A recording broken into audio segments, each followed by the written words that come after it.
The range of the Moto 360 now extends to two. We have the original and handsome looking Moto 360, and then we have this. This is the Moto 360 Sport, and you've guessed it, it's the rough and tumble sibling to the normal 360. Though what do you really get with the Sport model? Well, let's dive in.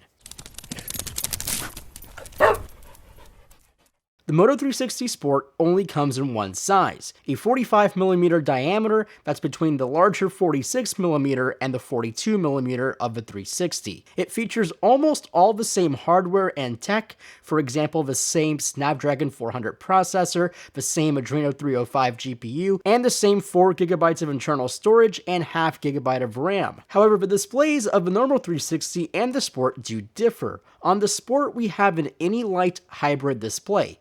Think of two displays, one for indoors where it's relatively dim and not glare-filled, and one for outdoors where the sun is shining. What happens is, the display sort of turns into a black and white panel outside and goes back to a color panel inside. Other hardware bits that are not found on the normal 360 that are on the Moto 360 Sport include the barometer and the built-in GPS chip. All the rest of the hardware pieces like the heart rate monitor are found on both. And the last big difference is obviously in the band. It's wrapped in a silicone band that is non-removable. And while it's soft and plush, the fact that you can't swap it out for another color is sort of a big misstep. So basically, the color you buy is the color you'll have to stick with. So what if the band gets ruined or torn? You have to buy an entirely new watch? Though that's not the biggest issue in my opinion.